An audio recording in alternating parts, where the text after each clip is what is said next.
네, 안녕하십니까. 김중근입니다.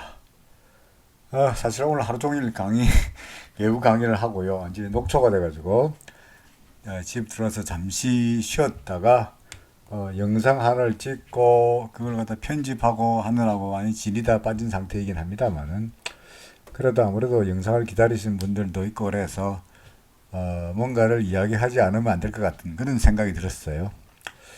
그래서, 눈을 좀 크게 떠가지고, 개별 종목 이야기도 물론 해야 되긴 하겠습니다만은 전반적으로 이번 주에 시장이 대체로 어떻게 될 것인가 하는 이야기를 파동이나 또는 여러 가지 기술적 지표를 통해 가지고 한번 큰 안목으로 시장을 보는 그런 시간을 만들어 보고자 합니다. 환율 이야기도 물론 해야 될 것이고요. 그리고 주식 이야기도 할 것이고, 뭐 전반적인 경제 전반을 돌아가는 이야기들을 해보고자 합니다. 그래서 되도록이면은 그 정기적으로, 근데 이번은 화요일이 되었습니다만은 원래는 노니까 놀았습니다만은 다음부터는 아마 주 초반에, 그러니까 되게 금요일 끝나고 나서 주말쯤에 다음 주를 예상하는 뭐 그런 마크로적인 이야기를 한번 해볼까 합니다. 첫 번째 시간으로 이번 주에, 오늘은 놀았으니까 18일부터 8월 18일부터 이번 주에 주간 전망, 주식시장 어떻게 될 것 같냐는 생각을 한번 해보죠. 자, 먼저 여러분들 보시는 게 스탠다드 푸어 S&P 500 지수입니다. 아무래도 미국의 주가와 우리나라 주가가 뭐 결국은 비슷하게 움직일 수밖에 없다 보니까 미국의 주가 움직임을 우리나라에 영향을 미칠 수밖에 없다고 생각이 되는데, 제가 여러분들에게 S&P 지수를 설명하면서 여기다 그려 놓았던 것을 그대로 지금 남아 있죠.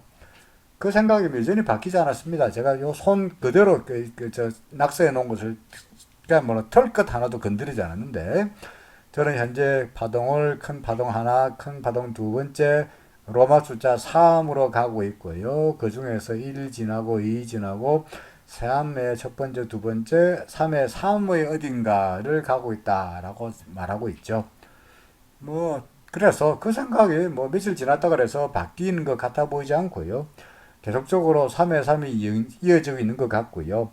그 다음에 RSI도 매도 신호를 나타내락 말락하면서 다시 70위로 올라가려고 하는 느낌을 보이고 있는데, RSI가 70위로 올라가 버리면 그때가 매도 신호가 아니고 뭡니까? 오히려 이때쯤 되니까 오히려 주가가 더욱더 급등할 수 있는 그런 사태이다 보니까 RSI가 70위로 올라간다는 것이 오히려 매도가 아니고 추세가 더욱더 강해지는, 상승세가 더욱더 강해지는 그런 신호로 받아들일 수 있다는 거죠. 물론 주가가 빠지면 RSI가 밀리면 그게 매도였구나라고 알게 되겠습니다만은, 지금으로서는 RSI가 70에 딱 걸려 있다 보니까 이게 올라갈지 내려갈지 확실치 않은 상태입니다만은, 만약에 밀리면 3-4로 조정이 약간 이어지는 것이고, 그게 아니고 더 가면은 3-3으로 계속적으로 파동이 이어지는 것이니까 밀려도 크게 걱정할 건 없어요. 왜요? 어차피 지금 3번 파동이다 보니까, 3번 파동이고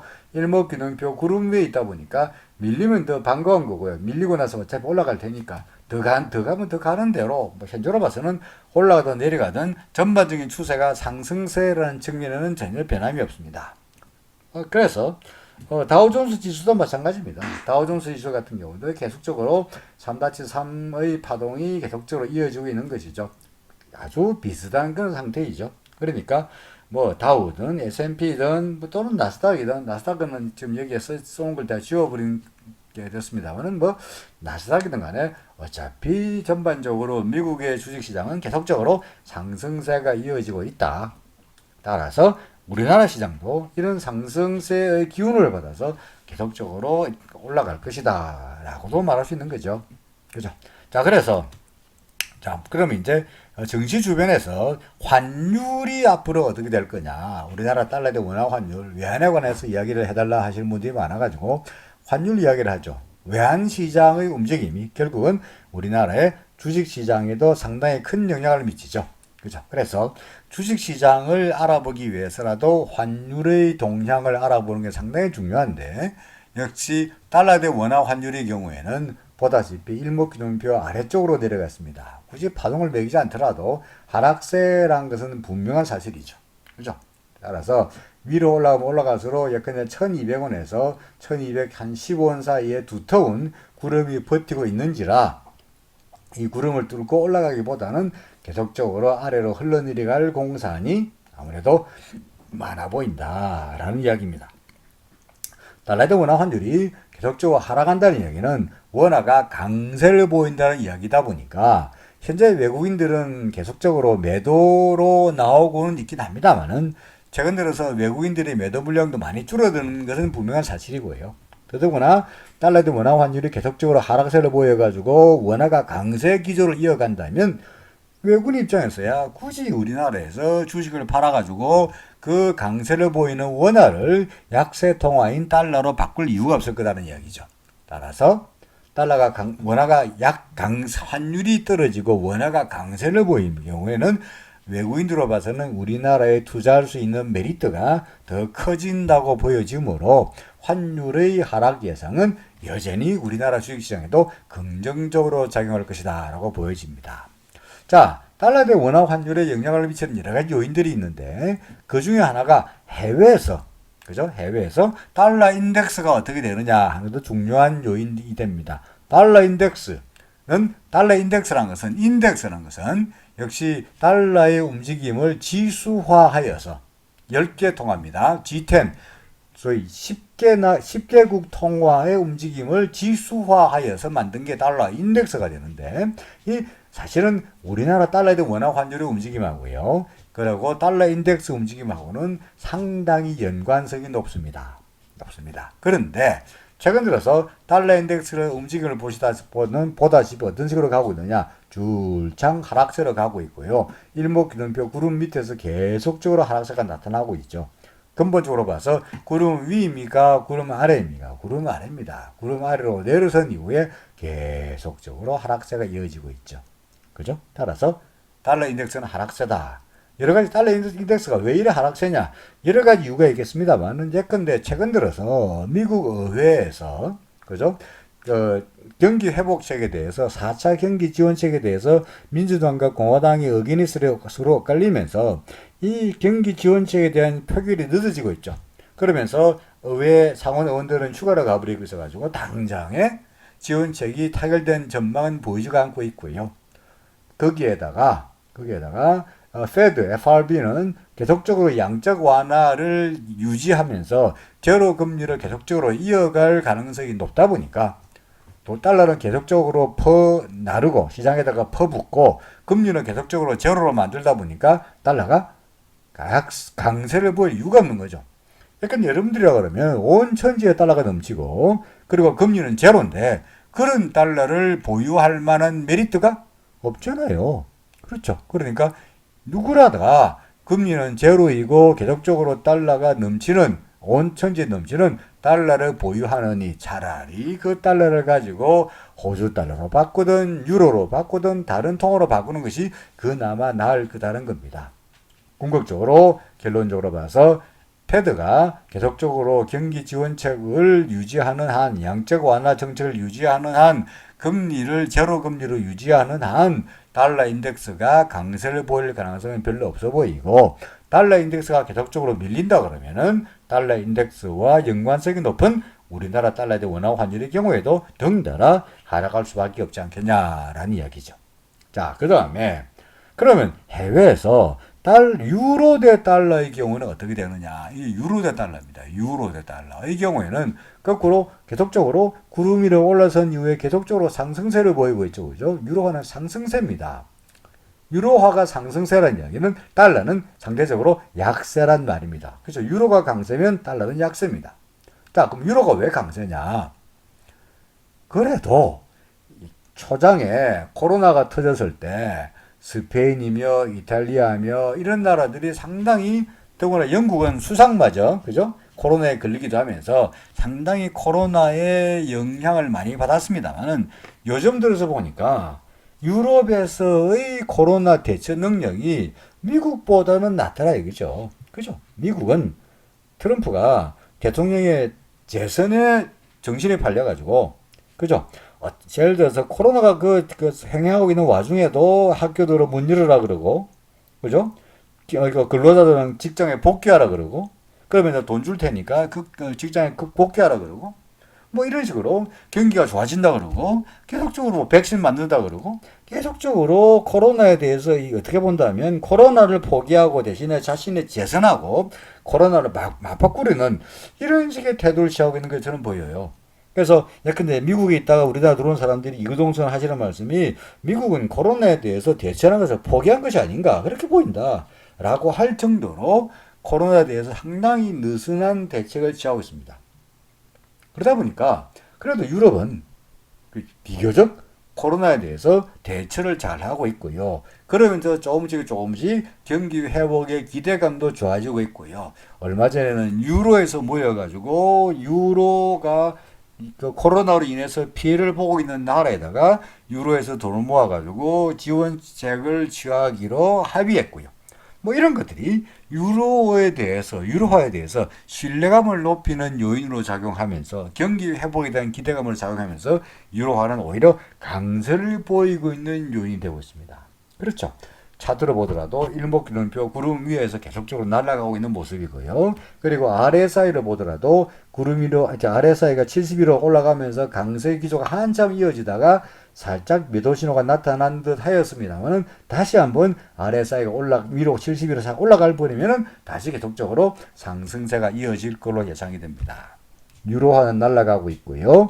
달러 인덱스는 계속적으로 추락하고 있다면 달러가 약세라면 우리나라 달러 대 원화 환율이 강세를 보일 가능성은 없을 것 같다. 계속적으로 하락세를 보일 공산이 높아진다라고 생각이 됩니다. 그렇죠. 제가 지난번에도 우리나라 그 환율에 대해서 말씀을 드리면서 우리나라 달러 대 원화 환율은 올라갈 가능성이 별로 없지 않냐, 내려갈 가능성이 많지 않냐 그랬더니 어떤 분이 얼마더라 1240원에 달러를 몽땅 바꿨다, 달러로 몽땅 바꿨다라고 말씀하신 거 내가 본 적이 있습니다만은 1240원은 여기인데 그죠? 여기인데 이후에 계속적으로 뭡니까? 달러 대 원화 환율은 하락세를 보이고 있죠. 따라서 달러 대 원화 환율이 하락세를 보인다면 우리나라 코스피 지수로 봐서는 뭡니까? 오히려 긍정적이다라고 말할 수밖에 없는 거죠. 자, 이번 주에 큰 흐름으로 봐서는 여전히 우리나라 시장은 좋다 이거죠. 좋다. 그래서 여기 지금 제가 여러 가지로 파동을 제가 잔뜩 그려두었습니다만은 예컨대 우리의 파동은 1번 파동, 2번 파동 지난 다음에 가로 3번 파동의 어딘가를 지나고 있는데 그죠? 가로 3에 1번, 가로 3에 2번, 가로 3에 3번 하면서 아마도 지금은 가로 3에 4번 정도를 가고 있지 않겠냐라고 말씀드리고 있는 겁니다. 그 생각은 별로 변함이 없습니다. 그래서 아마도 미국 시장은 계속적으로 상승세를 보이고 있고, 그래서 따라서 이것들이 우리나라 시장에, 역시 미국 시장이 우리나라 시장에 긍정적으로 영향을 미칠 것이고요. 또 달러 대 원화 환율도 계속적으로 하락세를 보이고 있다 보니까 역시 이것도 우리나라 시장에 긍정적으로 영향을 보이는 것은 분명한 사실이로되 큰 흐름으로 본다면 역시 파동으로 보더라도 약간은 밀려야 되지 않겠냐라고 생각합니다. 자, 그 중에 하나가 그 근거로 제가 말씀드리는 게 이 RSI인데요. RSI가 고점에서 상당히 밀렸죠. 그죠? 그래서 지난 금요일 기준으로 73.89였습니다. 그래서 만약에 화요일 날에도 주가가 조금만 더 밀리면 얘가 70m로 내려갈 것이고요. 그죠? 70m로 내려가 버리면은 과거에 언제입니까? 1번 파동, 가로 1번 파동이 마무리되면서 이렇게 좀 조정이 나타났듯이 약간의 조정은 이번에도 혹시 나타나지 않겠느냐. 그리고 그것이 이 가로 3번에서 작은 로마 숫자 4 파동으로 나타날 것으로 예상이 된다가 되는 거죠. 다음 주에, 근데 다음 주가 이번 주군요. 이번 주에 살짝의 조정이 예상된다면 갖고 있는 주식을 팔아야 되나요? 사람마다 다른 거죠, 그죠? 지수 관련해서 나는 단타 잘해. 사고 팔고 잘해. 라고 생각하시면 일단 팔고 다시 한번 매수 기회를 노리는 것이고요. 그게 아니고 전반적인 흐름으로 봐서 계속적으로 좋아질 거다라고 생각한다면 오히려 주가가 떨어질 때마다 평소에 담아두려고 노력했던 종목을 골라가지고 매수의 기회로 삼는 것도 좋은 방법이 아니겠느냐라는 이야기입니다. 언제 살까요? 역시 마찬가지로 파동으로도 계산할 수 있긴 하겠습니다만은 그게 잘 안 되면 그냥 뭡니까? 그냥 객관적으로 사라라고 이야기해주는 여러 가지 지표들, 여러분들 눈에 비교적 객관적으로 제가 주장하는 대로 기준을 줄 수 있는 지표들, 뭐 RSI, MRSI, 또 제가 맨날 주장하는 근데 일목균형표 구름 위로 머리 싹 내는 것들을 골라가지고 매수의 기회로 담는 것도 좋지 않겠냐라는 생각이 듭니다. 어쨌든 간에 왜 그런 이야기를 하느냐니까. 근데 그 중에 하나 볼까요? 우리 여러 가지 정치 지표 중에서요. 예? 정치 지표 중에서 어떤 게 있냐니까. ADL이라는 게 있습니다. ADL. ADL이라고 했습니다. ADL이 뭐냐니까 Advanced Declining Line이라고 그러는데 간단하게 말한다면 우리나라 주식시장에 상장되어 있는 코스피에 상장되어 있는 종목에 근데 한 1100개 중에서 상승한 종목의 숫자에서 하락한 종목의 숫자를 빼는 겁니다. 그럼 예를 들어 그 숫자가 1200이다. 상승한 종목이 1200이고 근데 상승한 종목이 1200개고 그죠? 하락한 종목이 100개다.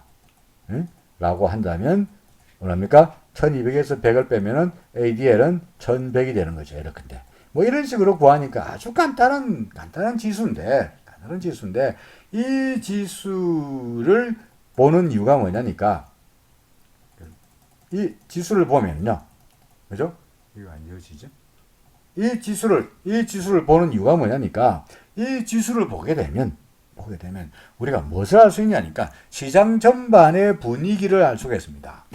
시장 전반의 분위기가 뭐냐? 예컨대 ADL도 오르고 지수도 오른다. 그러면 시장이 뭔가 지수도 올라가고 상승하는 종목도 늘어나는 것이니까 시장 전반에 활기를 띠는 거죠. 그죠? 그런데 예컨대 ADL은 떨어지는데 ADL은 감소하는데 혹시 여러분들 여기 보이십니까? 여기 보면은 ADL은 떨어지는데 지수는 올라간다. 이건 무슨 말이냐니까 지수는 겉으로 보기에 올라가니까 시가총액 상위 종목도 올라가고 있지만 전반적으로 상승 폭이 시장에 널리 퍼져 있지 않고 일부 종목만 오른다는 이야기가 되죠. 결국은 그 밑에가 조정의 전조탄이 된다는 이야기입니다. 그렇죠? 그래서 ADL의 움직임과 지수의 움직임을 서로 비교하면은 그야말로 단기적이지만 시장의 움직임을 알려주는 지표 중에 하나가 되는데 ADL 이걸 갖다가 근데 위에다가 올려가 겹쳐서 한번 그려볼까요? 뭐 차트가 복잡해져 버렸으니까 여러분들에게 이거 왜 차트 복잡한 차트 보냐라고 말씀하실 것 같아가지고 좀 이렇게 지우고 볼까요? 그랬죠. 보고 볼게요. 그러면 어떻습니까? 전반적으로 봐서 그래서 ADL의 움직임과 지수의 움직임이 되게 비슷하게 움직이는 경향이 있는데 ADL의 움직임과 지수의 움직임이 서로 좀 맞지 않을 때 또는 ADL이 조금 고개를 숙일 때 ADL의 고개를 숙일 때 지수도 같이 고개를 숙이는 경향이 많았다는 거죠. 그렇죠. 자, 그런 측면에서 현재 ADL이 고개를 숙이고 있으니까 따라서 지수도 조금 좀 약간의 조정을 보이지 않겠냐라고 말씀드리는 겁니다. 결론적으로 말씀드려서 현재 해외 시장은 좋다. 따라서 상승세가 계속적으로 이어질 것 같다. 해외 시장 때문에 우리나라 시장이 크게 떨어질 가능성이 별로 없어 보인다. 그죠? 그 다음에 달러 대 원화 환율의 경우에도 계속적으로 하락세가 예상이 된다. 이거는 우리 시장에는 역시 긍정적인 호재로 작용할 것으로 보인다. 맞습니까? 달러 인덱스도 계속적으로 하락할 테니 하락한 거로 보이니까 달러 인덱스로 꼴을 봐서 우리나라 달러 대 원화 환율이 올라갈 가능성이 별로 없지 않냐. 그런 이야기가 되고요. 따라서 전반적으로 주식시장을 둘러싸고 있는 외부 요인들은 우리나라 그러니까 해외 시장이든 또는 나스닥이든 S&P든 또는 달러 대 원화 환율이든 외부 요인은 오케이. 따라서 내부적으로 봐서 우리나라 주가가 너무 많이 올랐으니까 또는 아까 말씀드렸듯이 ADL이 조금 주춤거리고 있으니까 RSI가 너무나 과열이니까 약간의 조정은 나타나도 크게 이상한 것은 아니지 않느냐. 더구나 조정이 나타나더라도 그건 우리에게 별로 아픈 것도 아니고 오히려 조정이 나타날 때 주가가 조금 빠졌을 때 뭡니까? 좋은 종목을 골라서 주식을 사야 되지 않겠냐라는 이야기가 되죠. 자, ADL을 빼고요. 현재 주식 시장에서 우리가 시장 지표 중에서 뭘 볼까요? 현재 고객 예탁금을 얼마나 되는지를 한번 보겠습니다. 고객 증시에서 자금이 얼마나 쌓이고 있느냐를 보시면 보다시피 어떻게 되고 있습니까? 계속적으로 늘어나고 있죠, 그죠? 증시로 계속적으로 자금이 들어오고 있습니다. 그러니까 이런 자금들은 어떤 자금입니까? 주가가 떨어지기만 하면은 살려고 지금 그동안에 주식을 못 사가지고 배 아픈 사람들이 계속적으로 살려고 들어온 자금들이라고요. 이게 든든한 매수 기반으로 될 테니까 주가가 조정을 보이더라도 조정폭은 그다지 크지 않을 것이다 라는 이야기가 되죠. 자, 그래서 이번 주 화요일부터 시작되는 전반적인 주식시장의 움직임은 파동으로 보거든데 또는 지표로 보건데 약간의 조정은 예상되지만 그거를 별로 겁낼 일은 아니지 않겠느냐라는 측면에서 말씀드렸습니다. 자, 고맙습니다.